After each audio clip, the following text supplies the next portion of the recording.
Fala galera, eu sou o Luiz Gustavo Pacete, jornalista que curte escrever sobre tecnologia, inovação, marketing. Fui convidado pela BN Partners para essa série aqui, Be-Learn.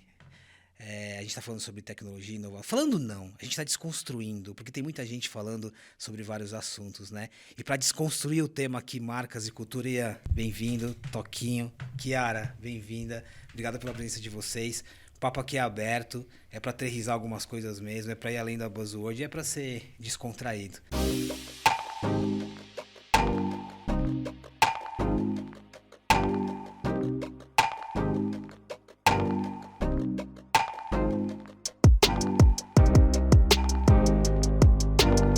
Kiara, marcas e cultura, né? Você tem uma vivência e uma trajetória, inclusive agora em transição, né? Que tem muita relação com essa conexão. Marca, cultura, o que está acontecendo? Do que a gente está falando nessa relação? Eu acho que, pelo menos o paralelo, vindo de quase 20 anos nesse mercado e de construir marca e aprendendo a fazer, eu acho que existe um paralelo entre o poder, onde está o poder da narrativa, né? Para a marca começar a entrar e hoje construir relevância, ela não define mais o que é importante, ela não define mais. Então, é quase assim, se você não entender os códigos das culturas, e essa eu acho que é a dificuldade, é entender os códigos das culturas que você quer se conectar, para não ser uma conexão também superficial, entendeu? Mas o que eu vejo é uma evolução cada vez mais desse jogo entre audiência e marca, né? Porque a marca antes tinha total controle. Hoje em dia tem bem pouco. E a gente está falando muito aqui na nossa série sobre narrativas, sobre conexão com a cultura, sobre essa conexão, essa questão da perda de controle. Na teoria parece simples, né? A gente precisa se reconectar, a gente precisa se reconectar com os ciclos, mas e na prática? Quando você, com a visão de empreendedor que lida com o mercado, né, que está se transformando, na prática, qual que é o desafio de aplicar isso que a gente está falando? Acho que a gente vem de um mercado que cai numa armadilha muito fácil de ter certezas sobre as coisas. E mais do que nunca, a gente tem que ir para um lugar em que não se tem certeza de nada. Porque esse lugar, quando você não tem certeza de nada, você está aberto a todas as possibilidades. E o que a gente mais tem hoje são possibilidades. Possibilidades de se conectar com muitas pessoas falando de muitas coisas ao mesmo tempo. Com muitos movimentos culturais, com muitos movimentos intelectuais, com muitos movimentos políticos. E que todas essas coisas juntas, a todo tempo, surgem coisas novas. Como, diante de todas essas coisas, dessa explosão e da complexidade cada vez mais à flor da pele, a gente consegue perceber o que de fato faz sentido para uma marca se relacionar, construir valor e entregar algo que consiga servir a uma quantidade enorme de pessoas, porque a gente ainda consegue se conecta em massa. A questão da certeza, do olhar, ela encontra o mundo corporativo. Tem as policies que tem. E para a realidade, as pessoas que estão nos assistindo vivem em contextos corporativos enfim, muito diferentes. Quando esse mundo que a gente está falando aqui, de desconstruir as certezas, de olhar, de desconectar, encontra o mundo corporativo, que barreira que a gente tem que derrubar? A noção de que as marcas estão atrás em relação à cultura é justamente porque quem comanda as marcas está atrás em relação à cultura, entendeu? Eu acho que existe um jogo de poder e um reflexo ali que... Porque, assim, é uma coisa... vamos falar de música, porque jovem gosta de música. Vai no TikTok, porque jovem tá lá. É uma coisa tão superficial nesse sentido. E aí você acha que você terceirizou isso para uma agência que vai te trazer... Só que as pessoas que no final do dia decidem para onde o investimento vai, se elas não estão... O mercado inteiro não está, entendeu? Eu posso ter a pessoa lá na ponta, desenvolvendo a ideia, super entendendo do que está rolando. Mas, no final, o jogo de poder dentro da empresa é isso que, na minha opinião, que segura as marcas de acelerarem para essa conexão com cultura do jeito que poderia e não faz, eu acho. Esse tema apareceu em outras conversas. Poder, cultura corporativa. Dos vários cases que você já trabalhou, e que deram certo nesse sentido de conexão cultural, o que tinha de elemento? Assim, o que tinha na relação agência, marca, pessoas que estavam compreendendo o contexto, que fizeram com que funcionasse? A cultura da empresa é definitiva nessa hora. A cultura da empresa define como as pessoas dentro da empresa vão pensar e vão abordar todas as etapas do trabalho e vão ter determinada visão de mundo. Isso é uma coisa que eu aprendi em 10 anos trabalhando, sendo empreendedor numa agência. Empresas abertas vão te possibilitar fazer uma série de coisas, empresas mais fechadas vão te impedir de fazer essas coisas. E às vezes, é importante dizer, às vezes o que é fechado, o que é ser fechado, o que é ser aberto, tem muitas coisas que ajudam a definir. Às vezes uma empresa que parece super aberta não é tão aberta assim. E vai muito, sei lá, de organização, de departamentalização, de alinhamentos globais, uma série de fatores assim, que define como aquelas pessoas dentro daquela empresa vão pensar. Cultura é um organismo vivo e de velocidade. O que uma marca faz para que vocês deixem de acompanhar essa marca quando a gente fala de cultura? Para mim é quando é tudo sobre ela, entendeu? Toda conversa, toda interação são desculpas. Tipo, sabe aquela teu amigo que no final... Você passou por uma coisa e fala... Não, mas eu já passei por isso, também foi pior. Sabe aquela pessoa que fica trazendo atenção para ela o tempo inteiro? Aí uma hora cansa, você fala, não tem... Ainda mais em ambientes mais social media, enfim, vídeo. Para mim, acho que é esse o que desliga. Excesso de autorreferência, né? Tudo é uma grande desculpa para vender. Sim. E claramente, normalmente essas marcas, elas demonstram uma inadequação em se relacionar com as pessoas, assim. Assim, não, a gente quer engajar com todo mundo, só que a todo instante eu só quero falar do meu produto e dos benefícios do meu produto ou desse universo ao qual eu pertenço, e que você não, simplesmente... Você não tem isso, não consegue se conectar nem um pouco com a tua comunidade, e a partir dessa conexão você conseguir criar algo novo, você conseguir expandir. Tem alguns exemplos aqui que a gente separou. Eu acho que são exemplos que a gente traz um pouquinho, a gente aterriza um pouquinho o que a gente está chamando de cultura. Gil do Vigor. Gil do Vigor é o novo embaixador da marca de iogurte. Essa foi uma das primeiras notícias logo que ele saiu do BBB. Depois foram, talvez o Santander um pouco antes, mas foram vários. Jojo Todinho, nova embaixadora do Banco Pan. Juliette, né, que a gente tem como um fenômeno. O que esses elementos, e com todas as suas derivações, trazem para essa nossa conversa sobre cultura? Onde está a cultura aqui? Olha, eu acho que isso é uma combinação de coisas. Inevitavelmente tem o PR, né? Gera-se uma conversa, mas provavelmente o Gil, a Jojo e a Juliette têm um acesso a uma comunidade que essa marca não tem, não conhece e não sabe conversar. Então, eu acho que cria-se um elo. Agora, como essa parceria é desenvolvida, aí é outra história. Mas eu acho que eu entendo, pelo menos, que vem dessa coisa do... Você acessa uma comunidade que eu posso ter alcance, mas eu não acesso. Entendeu? Eu imagino que vem daí. Às vezes a gente se pergunta, calma, a gente está falando de cultura como algo muito mais complexo e amplo do que quando você coloca embaixadores de marca, mas é isso, assim, é uma decisão também, né?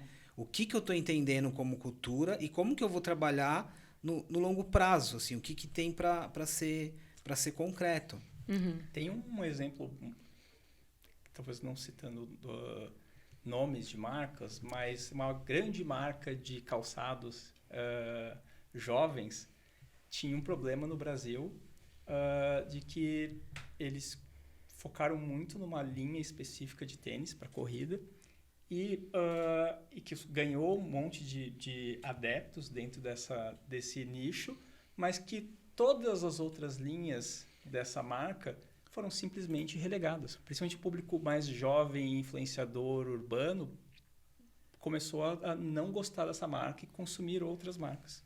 Foi através de uma pesquisa com vários influenciadores, quando eu digo influenciador, não é nem influenciador digitais, assim, pessoas formadores de opinião, começou a se perceber que a marca não estava trazendo os modelos que estavam fazendo sucesso lá fora para cá. E por isso que eles estavam perdendo mercado. E foi então que eles começaram a mudar completamente, trouxeram todas as linhas que estavam sendo produzidas lá fora e começaram a retomar a relação com esse público. Esse é um exemplo muito bom, ou seja, a comunidade ali, ela tinha até muito mais compreensão do que ela queria daquela marca, que não era o que a marca estava trazendo, do que a própria marca. A marca entendia que o produto para esse mercado era X e eles estavam querendo Y. É isso, né? Exatamente. Olha, isso é muito louco. Olha como que essa conexão tá totalmente relacionado a resultado de negócio, de vendas, né? É sobre contexto, é sobre propósito, mas também é sobre resultado de vendas. Isso é interessante. Deixa eu trazer um outro ponto aqui, é sobre repertório. Né? Eu acho que a gente começou a pontuar a cultura, a gente trouxe aqui alguns exemplos, esse exemplo muito forte, mas repertório. Onde, tirando o que está aqui, né, o mais do mesmo, as nossas bolhas, qual que é o desafio? E quando eu falo de marcas, é todo mundo, tá? É marcas, agências, pessoas. Qual que é o desafio de buscar um repertório que vai além? A gente tem discutido muito isso, de furar a bolha, de tentar encontrar espaços que parecem inacessíveis.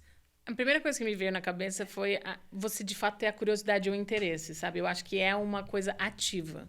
Acho que a gente tem que ativamente aprender, sabe? E buscar. Agora, não necessariamente a gente vai ter acesso à facilidade de aprender. Para mim, quem que você chama, quem que você traz, entendeu?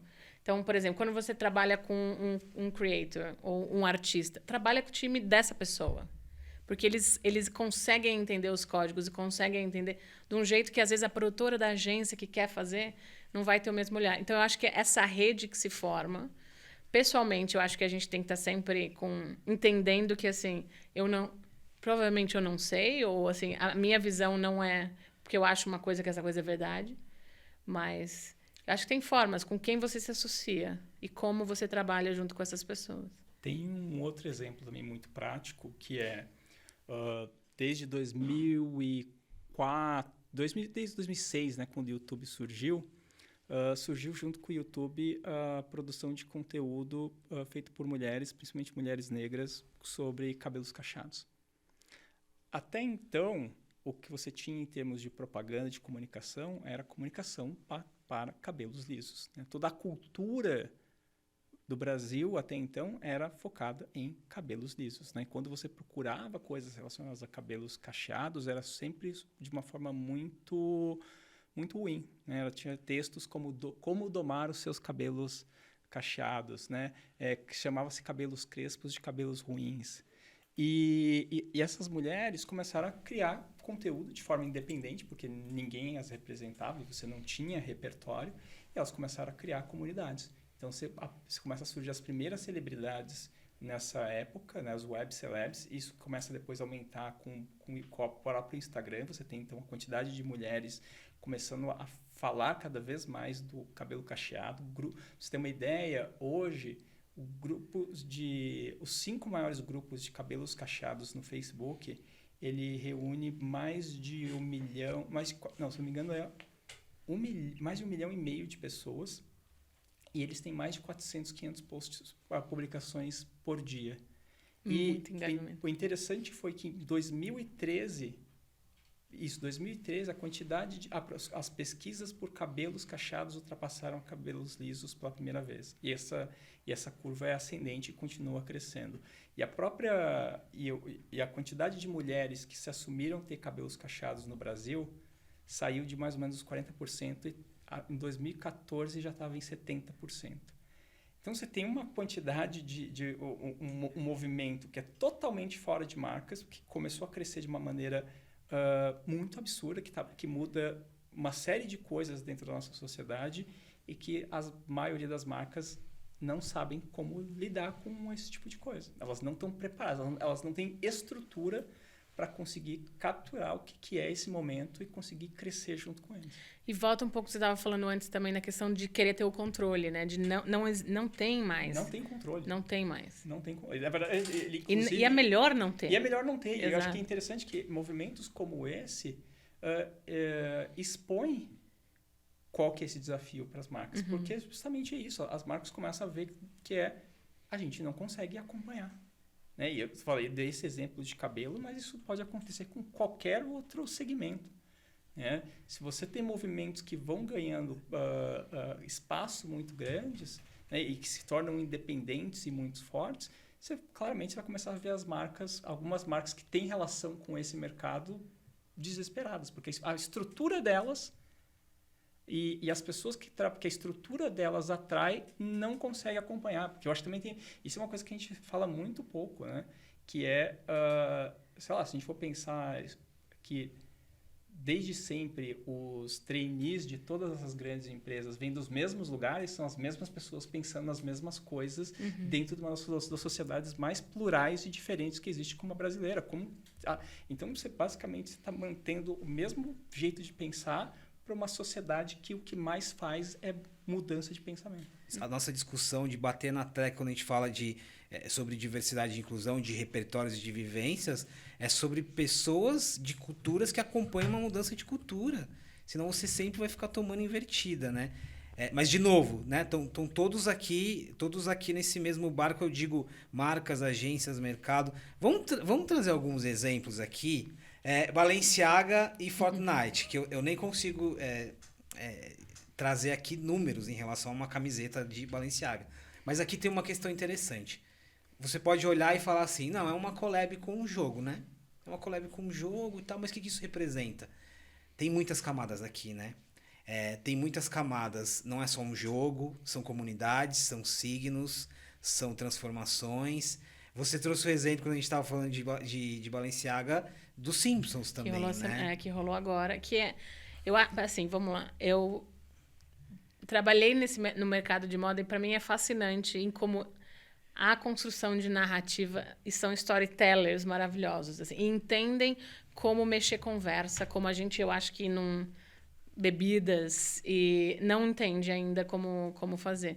Mas isso não é... a Balenciaga lançou um filme, ela lançou... Não, é uma história para coleção que tem uma conexão de canais e, assim, ela tem muitas narrativas em volta com pessoas contando essa narrativa em nome da Balenciaga.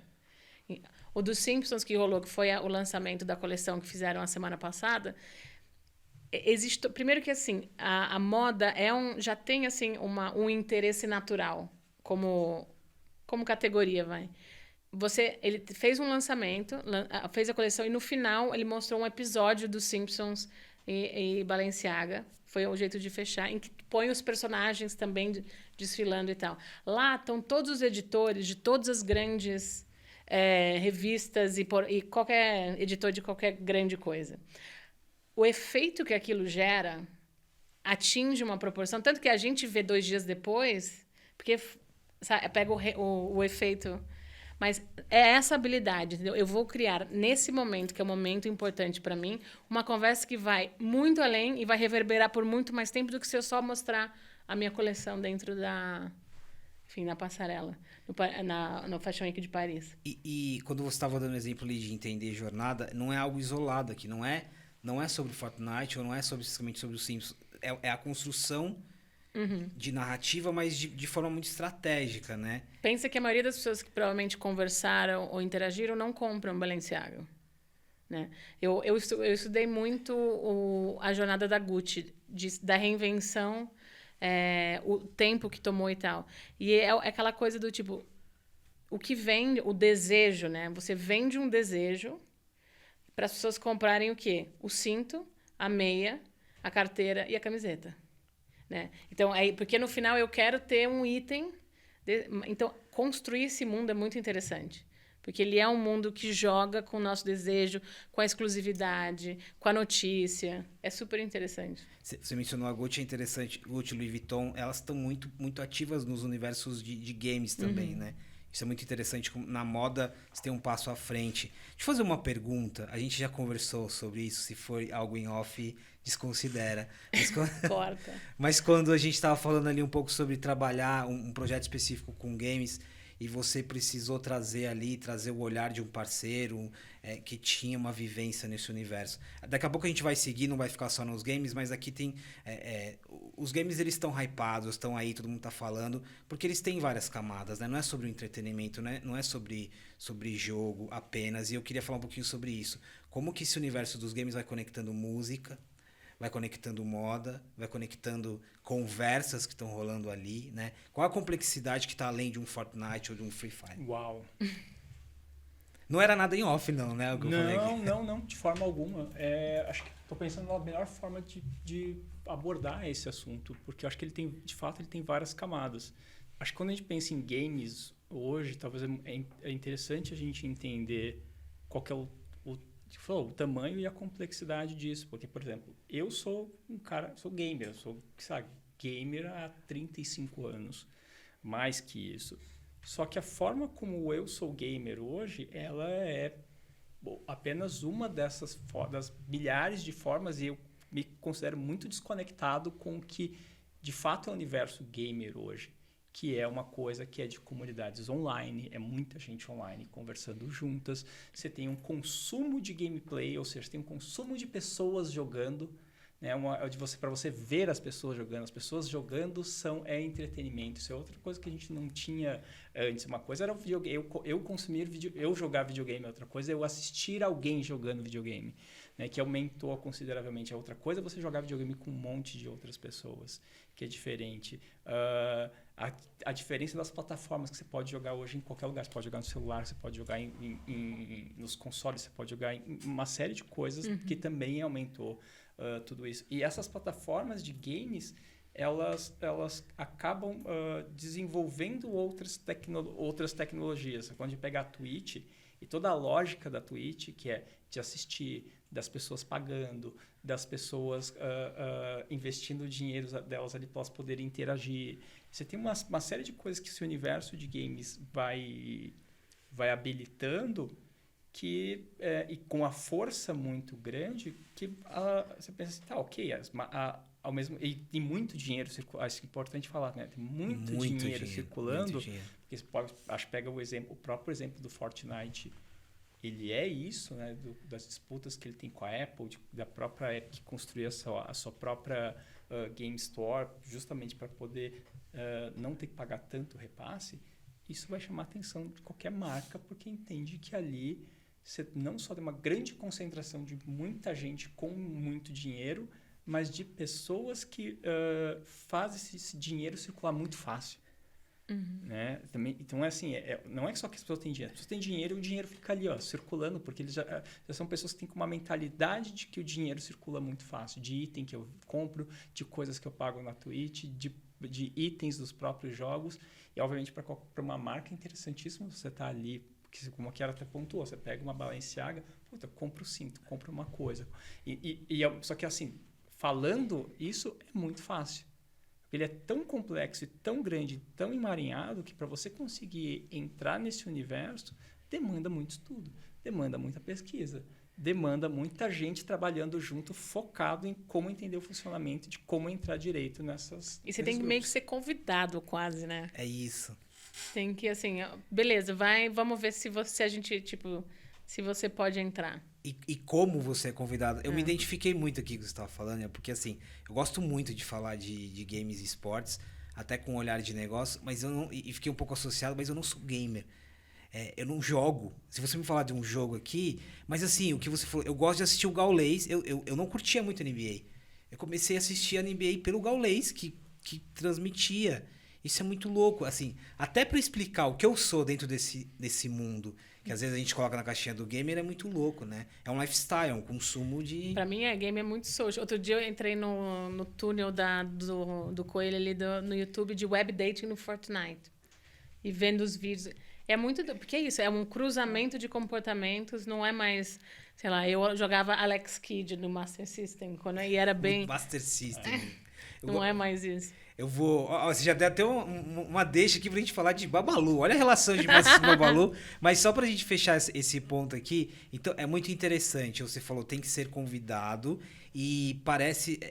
E é como acessar, né? Como acessar e como entender só essa descrição. A gente falou só de um ecossistema que a gente tá mencionando de games aqui. Mas imagine todos os outros, né? Vamos falar de Babalu? Que o Ian trouxe como um case aqui. Dá vontade de comer, o cheiro. Por que esse case para você ele faz sentido nessa nossa conversa, Ian?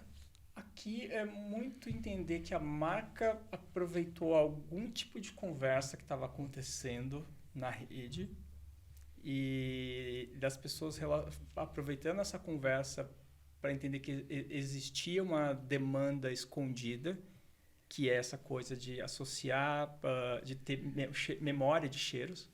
Né? E parece uma coisa muito óbvia, né? Então, a gente tem memória dos cheiros, né? E E só que como pouquíssimas pessoas ou pouquíssimas marcas compreendem e comunicam isso, a ponto de levar isso para o nível de cultura pop, tá? E daí foi a partir do momento em que as pessoas começaram a falar de Babalu que a marca foi e identificou e lançou. Vamos ver o que vai acontecer, qual que vai ser a reação. Mas quando a gente percebe, é quase que óbvio que isso poderia acontecer, mas ao mesmo tempo ninguém fez. E é muito simples, parece, eu estou falando de uma maneira muito simplista, porque eu acho que cara, é quase óbvia essa ideia. O lance da memória afetiva, que parece óbvio, mas num primeiro olhar, ela não vem, né? O que você está falando de memória é uma memória afetiva relacionada a um cheiro que a gente teve em algum momento. Eu não estou restringindo isso a uma geração, sim, né? sim. A nossa, mas a um cheiro, né? Mas não, esse é o lance, não vem do nada. Existe um entendimento, que é o que a gente estava conversando um pouco antes. Estamos revisitando os anos 90. Isso é uma coisa que está realmente acontecendo em várias camadas. Olha o que o Harry Styles veste, entendeu? Pegando uma pessoa. Balenciaga e Simpsons, que falamos. Existe um momento que essa geração... A calça bag, gente, entendeu? Existe uma coisa cultural de revisitar. Então, não vem... Pra gente, às vezes, parece que vem... Nossa, de onde os caras tiraram o Babalu, sabe? É o que você tá martelando muito aqui de não tá solto, né? Não. Tá tudo muito amarrado. E aí entra tudo que a gente fala de inteligência de dados, de social listening, mas mais do que isso. É o que a gente tá chamando aqui de compreender cultura, de olhar observação, cultura. né? Observar. O TikTok te diz tudo. Se você passar... Você consegue observar as nuances das coisas, refletida na novela. Existe uma conexão entre as coisas. É isso, tá tudo conectado. Existe muito bom, uma conexão. Muito bom, muito bom. Vamos pro próximo. A gente poderia ficar falando aqui sobre collabs. Pra gente terminar, o tempo voou, né? Voou. Já? Pra gente terminar, tem uma outra... A gente arranhou um pouquinho esse assunto na nossa outra conversa, do Gil do Vigor, João Todinho, mas aqui tem um outro exemplo. Falamos da Anitta, mas aqui tem um pacote de vários exemplos. E pra gente terminar com eles. Quando esses artistas, celebridades, criadores de conteúdo passam a sentar, ou em tese, nas conversas, nas reuniões, passam a olhar para os negócios das empresas. Esse também é um movimento interessante, né? O Conrad, que está ali, o Condzilla, eu acho que foi um dos grandes exemplos que a gente deixa marcado na memória, ali com uma marca de vodka, mas o que tem aqui? O que tem nessa conversa? Você não acha que é marca falando com marca?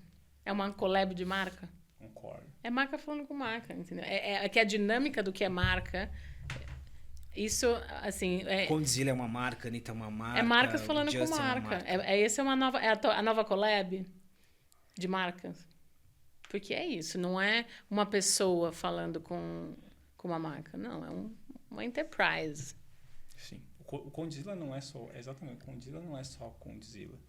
Né? Ele é isso, ele é uma marca, ele é uma empresa, ele representa uma série de negócios, ele representa uma conexão com um público que você está buscando esse tipo de coisa. Que tem uma audiência, que vende coisas, exatamente, ambos são vendedores, ambos têm seus negócios.